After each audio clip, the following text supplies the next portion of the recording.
Fala, Rovai, o editorial do Fórum 11:30, queridas, queridos e querides.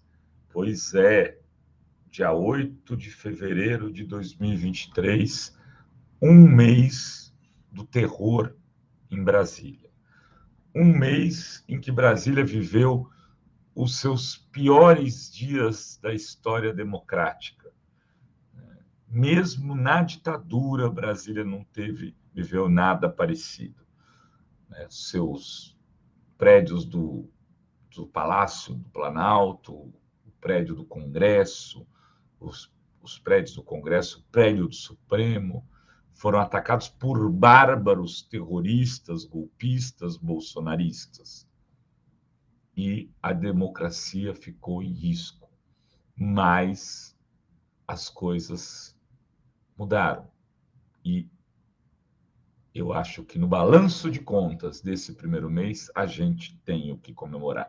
Antes, eu queria pedir para você que está nos assistindo aqui ao vivo, que se tornasse membro da Fórum. Estou fazendo... É um pedido para que a gente possa continuar construindo esse jornalismo independente progressista. Um jornalismo que hoje tem pessoas de alto gabarito, né? A gente está aqui com uma equipe no YouTube maravilhosa: Mauro Lopes, Miguel do Rosário, Sinara Menezes, Drider Lourenço, Anderson Moraes, Maria Fru e agora Luiz Carlos Azenha. Quer dizer, tem um timaço, além do Plínio, que sempre está por aqui, o Ivan, que são do site, que participam. Bom, tem outras pessoas, eu sempre me esqueço de alguém. Agora a gente está com a Azenha, 40 anos de jornalismo, a gente precisa de membro, a gente precisa de apoio, a gente precisa de Valeu Demais. Se você puder contribuir, legal. Olha só, um mês de terror em Brasília, né? Sendo que já antes do dia 8 de janeiro tinha acontecido o 12 de dezembro, onde não foram os prédios públicos atacados, mas carros, como daquela manicure, massagista, agora eu estou em dúvida, acho que massagista, que perdeu todos os seus equipamentos, e o carro, que era o veículo de trabalho dela, como de outras pessoas de lojas que tiveram seus vidros estilhaçados, shoppings, que tiveram prejuízos. Depois veio o 8 de janeiro. Bom, não eram coisas soltas. O 12 de dezembro foi o dia da diplomação do Lula, era para desencadear o 8 de janeiro da sequência. E aí, para poder vir o decreto que estava na casa do Anderson, ex-ministro da Justiça, que está preso, né, corretamente preso, prisão preventiva correta, a meu ver, né, porque da casa do qual foi encontrado um decreto que seria usado lá em dezembro, para que o Bolsonaro ficasse no cargo. Entre outras coisas, Fórum contribuiu para que isso não acontecesse, com uma reportagem do Henrique Rodrigues, que contava bastidores da articulação do golpe de 12 de dezembro, dizendo que tinha sido feito no GSI, sob a coordenação do general Heleno, que veio a público desmentir a Fórum no Twitter, e que agora está quietinho, com a sua violinha no saco, embaixo dos cobertores, com a sua touquinha de crochê. Por quê? Porque não tem coragem de sair a público para falar sobre o que aconteceu em 8 de janeiro, que deveria ter acontecido em 13, 14, 15 de dezembro, enquanto Bolsonaro era presidente. Estava tudo pronto para isso. Estava tudo pronto para colocar uma GLO para funcionar, uma GLO, que ia fazer com que Bolsonaro, que houvesse uma intervenção no Supremo, no TSE, e que aquilo ali que fosse recontado os votos para que Bolsonaro fosse colocado no poder. E ia se conseguir fazer isso porque, infelizmente, 40% da população, segundo uma pesquisa interna do governo, que eu fiquei sabendo ontem, que eu tive contato com o dado, com os números, 40% da população acredita no Brasil que a eleição foi fraudada. Olha em que nível estamos.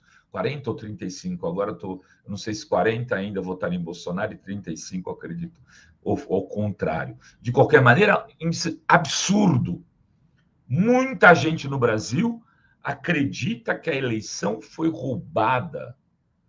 que as urnas eletrônicas que elegeram Tarcísio em São Paulo, que elegeram o Sérgio Moro, senador, o Dallagnol, deputado federal, a Conja, que elegeram o governador de Santa Catarina, o Jorginho Melo, que elegeu o Eduardo lá no Rio Grande do Sul, que elegeu gente distinta do PT em várias partes do Brasil, uma composição, uma bancada de 100 deputados do PL. Essas urnas eletrônicas fraudaram o Bolsonaro. Enfim, obviamente que é uma sensatez, uma loucura. Estão me dizendo que não se fala GLO, é GLO, GLO. Tá bom, mas a gente pode apelidar aí GLO, GLO, GLO, aí acho que não tem muito problema. Importa que vocês entendam nesse caso. É garantia da lei e da ordem. Aí, se quiser juntar e transformar numa sigla, né, que nem Fiesp, não é FIESP, enfim. Se você se tem o dia 8 com tudo, com esse enredo que eu contei, também é preciso dizer que depois do dia 8 de janeiro, tudo aquilo que estava pronto para levar o Brasil a uma ditadura foi derrotado. Nesse um mês, houve sim, né, um bombardeio democrático, né, do governo de Lula, de Flávio Dino, de Capelli e de Xandão, do outro lado, de outros ministros do Supremo, que conseguiram fazer com que isso fosse desmontada, essa operação. E hoje tem mais ou menos umas 1.000 pessoas presas. Uma condenação de empresas a pagarem multa de aproximadamente 20 milhões, empresas e pessoas físicas, pelos acontecimentos, pela perda material do dia 8. Tem o Anderson preso, tem uma investigação com o Bolsonaro que pode levá-lo à inelegibilidade e também a cadeia sendo feita tanto na Polícia Federal, na sua participação na organização desses atos, quanto também no Supremo Tribunal Federal. Lula mudou o comandante do Exército nesse período. O Ibanez, governador de Brasília, foi afastado.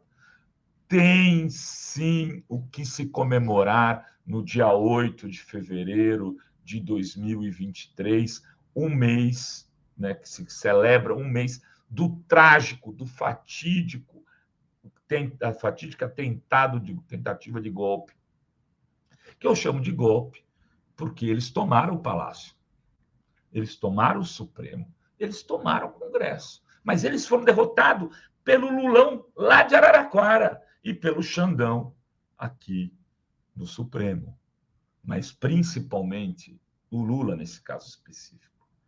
O Lula jogou sabendo que ele tinha que agir rápido, né?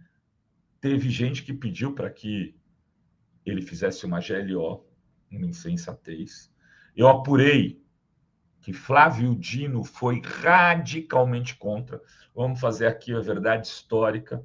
Falei com pessoas, depois que como uma linha cruzada de que não foi só o Múcio que defendeu, mas foi o Múcio que defendeu. O Múcio, sim, que defendeu. Flávio Dino não foi contra. Se alguém falou a favor de Lula, não foi o Flávio Dino. Pude apurar isso aqui em Brasília.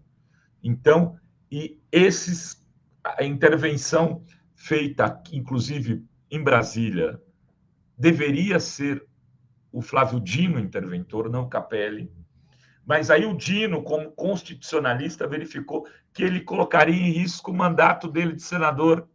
Ele perderia o mandato de senador se fosse ele o interventor em Brasília, porque ele estaria deixando, não só sendo ministro, assumindo um cargo estadual, e aí o cargo do Senado ficaria. Ele aí olhou e falou, putz, viu Capelli na rua, enfrentando os militares e falando, esbravejando com o coronel, com comandantes da operação na rua. Ele falou, chame o Capelli, é ele que vai assumir a Secretaria de Segurança Pública do Distrito Federal. Ali também se mostrou força, o governo mostrou força, seriedade, e o Capelli fez um mandataço. Né? Agora foi devolvida à governadora Celina, que está à frente de Brasília, do Distrito Federal. Enfim, temos o que comemorar, a democracia do Brasil está em pé, é evidente que há riscos, mas não vamos fazer discurso viralatista. Não vamos falar, não deu nada, não aconteceu nada com ninguém. Aconteceu sim. Até o comandante do Exército caiu. E muita coisa vai acontecer. E quando for dia 8 de março, que é Dia das Mulheres, eu vou aqui fazer homenagem às mulheres, mas vou fazer o balanço de 2 meses do golpe e eu vou dizer desde já, vai ter muito mais o que se comemorar, porque as coisas continuam andando, as investigações continuam avançando e, felizmente, a democracia do Brasil e as suas instituições são mais fortes do que a extrema-direita e que o fascismo. Era isso que tínhamos para hoje nesse Fala Rovai. Beijas, beijos e beijos a todas, todos e todes.